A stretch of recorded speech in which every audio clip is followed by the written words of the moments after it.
Hello, my friends. How are you? I hope everyone is doing very well.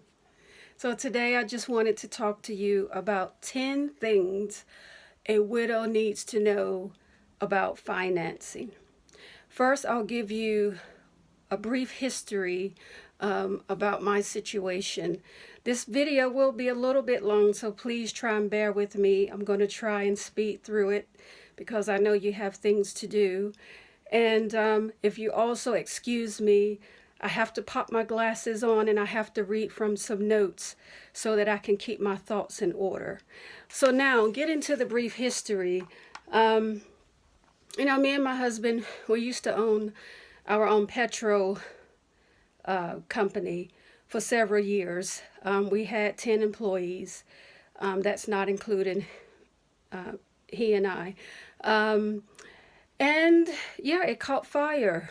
And when it caught fire, we obviously filed for insurance.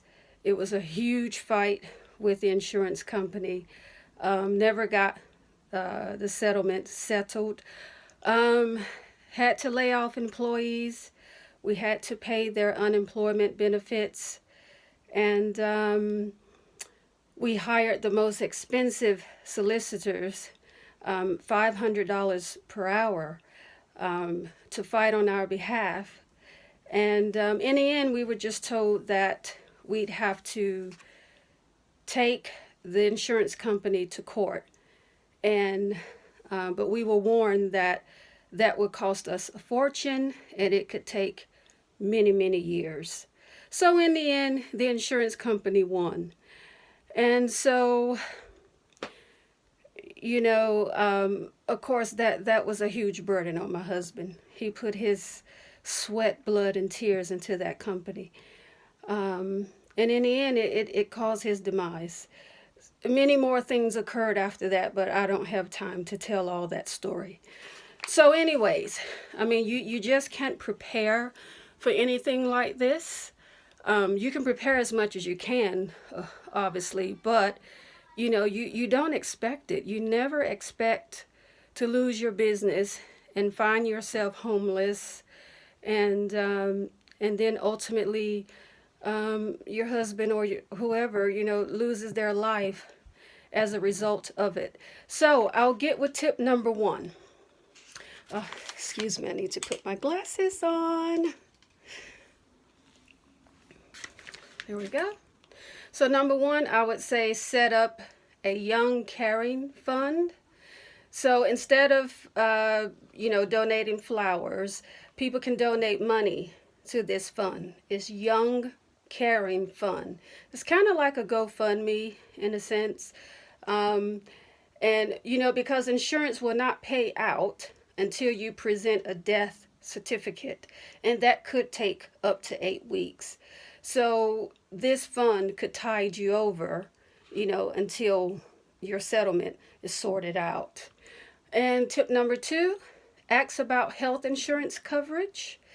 If your partner had insurance through his employment, you can find out how long you would be covered for, and if the coverage could also be extended.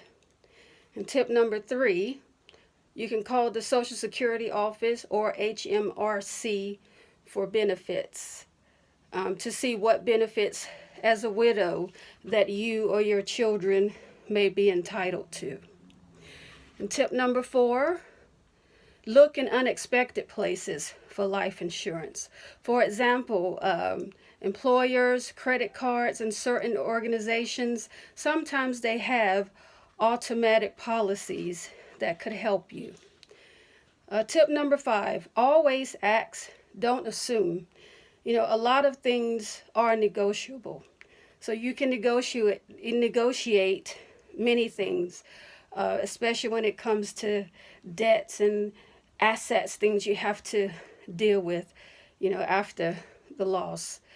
Tip number six, contact places that are expecting payment, and they usually will forgive the bill. And tip number 7, don't feel pressured to pay bills right away. You can wait until you figure out your financial plan. Tip number 8, please excuse me. Yes, set a budget and stick to it. And please have an emergency fund. Yes, you want to set a budget, you want to stick to that budget, and emergencies come up all the time. Bills do not stop coming because of death. Problems do not stop happening after death. You never know when that rainy day is going to come. I mean, losing your loved one, that's hard enough. And now, your car could break down, or there could be a leak in the ceiling, or, you have some dental work that may need doing. So you want to have an emergency fund. And tip number 9 is buy a life insurance policy. Now, this is something I have not done as of yet, but it is something that I am looking into. I'm doing my research, and I want to make sure, that when I pass, that I'm taken care of, that I will not be a burden to my children and the community to have to bury me. And also, I want to make sure my children will be financially stable and taken care of in my absence. And lastly, I would say save, save, save. Save as much money as you can. Try and build up for your retirement, because we are not getting any younger. We are getting older. And it's just, let me put out a disclaimer here. I am not a specialist. Take this advice as you need it. Take what's good. Whatever you don't need, don't use it. But yes, please save, because it's never too late to fix a dire situation, and we have to be proactive. So those are the tips today, just to help you, because when my husband's death happened, I'm telling you, I just didn't know what to do. Thank God I did not have to deal with our business that's based in America. I don't even know what the situation is with that. I don't know any unpaid debts or what happened to the property. I don't know.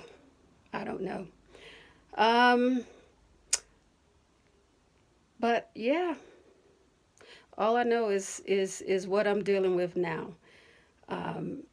It was such a shock. There were so many things I just didn't know what to do when it came to bank accounts and, other things, insurance and things like that. So, yes, let's be proactive women. Let's wisen up and do what we can to help ourselves and our children, on this new life journey. Boy, it is truly a new life. But anyways, I hope you found something helpful, and I do hope that you have a great rest of the day. Thank you for taking the time to listen. Please take care of your health. Please make sure that you get enough sleep, drink plenty of water, and have peace of mind. Take deep breaths and smile. Life is still worth living.